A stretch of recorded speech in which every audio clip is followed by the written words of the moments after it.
પ્રભુ ભક્તિ સાથે રાષ્ટ્રભક્તિમાં જોડાયા બીએપીએસ શ્રી સ્વામિનારાયણ મંદિર અટલાદરાના પૂજ્ય સંતો દેશના 80મા સ્વાતંત્ર્ય દિવસ નિમિત્તે વડોદરાના અટલાદરા સ્થિત બીએપીએસ શ્રી સ્વામિનારાયણ મંદિરમાં પ્રભુ ભક્તિ સાથે રાષ્ટ્રભક્તિનો અનોખો સમન્વય જોવા મળ્યો હતો। સવારે શણગાર આરતી પૂર્ણ થયા બાદ મંદિરના પ્રાંગણમાં ધ્વજવંદન કાર્યક્રમનું આયોજન કરવામાં આવ્યું હતું।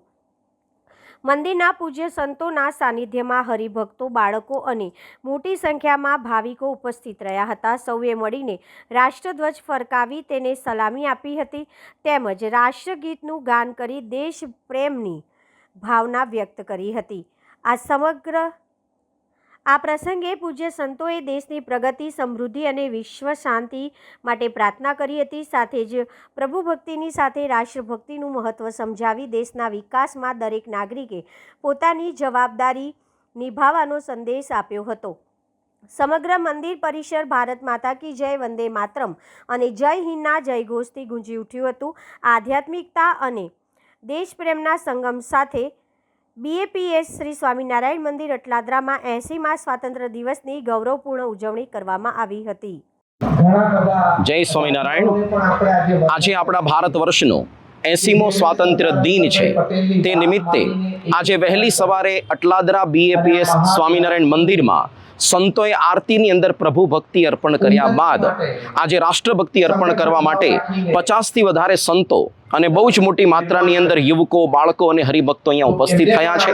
ન કેવળ બીએપીએસ સ્વામિનારાયણ મંદિર અટલાદરામાં પરંતુ બીએપીએસના 1600થી વધારે કેન્દ્રોમાં આજે આવી જ રીતે રાષ્ટ્રભક્તિ અર્પણ કરવા માટે ધ્વજવંદનનો કાર્યક્રમ સંપન્ન થયો છે। પરમ પૂજ્ય મહંત સ્વામી મહારાજની હાજરીમાં અમદાવાદમાં પણ આવો સુંદર કાર્યક્રમ થયો। આપણે જાણીએ છીએ કે આપણે જે ભારત વર્ષની અંદર જન્મ પ્રાપ્ત થયો કેટલો દુર્લભ છે અને કેટલા ભાગ્યશાળી છીએ, કારણ કે સનાતન ભારતીય વૈદિક સંસ્કૃતિ દુનિયાની સૌથી પ્રાચીન, સૌથી પ્રમાણભૂત અને સૌથી શક્તિશાળી આપણી આ સંસ્કૃતિ છે। આ સંસ્કૃતિના આધાર સ્તંભ છે શાસ્ત્રો, સંતો અને મંદિરો। ભગવાન શ્રી સ્વામિનારાયણના ભૂમિ પર પ્રગટ થયા, આ ત્રણેય પાયાઓને સુદૃઢ કર્યા અને એ જ પરંપરાની અંદર પ્રમુખ સ્વામી પછી મહંત સ્વામી મહારાજ પણ એ જ કાર્ય કરી રહ્યા છે। અને આજથી 20 દિવસ પછી એટલે કે 6ઠી સપ્ટેમ્બરે યુરોપની અંદર ફ્રાન્સ દેશના પેરિસ નગરમાં ભવ્ય શિલ્પકળા યુક્ત અને સંપૂર્ણ પૂર્ણ આકારનું એક શિખરબદ્ધ મંદિર, સૌ પ્રથમ પૂર્ણ આકારનું હિન્દુ મંદિર એનો પ્રતિષ્ઠા થવાનો છે અને સમગ્ર આ યુરોપની અંદર હિન્દુ ધર્મ, સનાતન ધર્મ અને ભારતીય સંસ્કૃતિનો જયઘોષ થશે। જય સ્વામિનારાયણ। કેટલું થયું?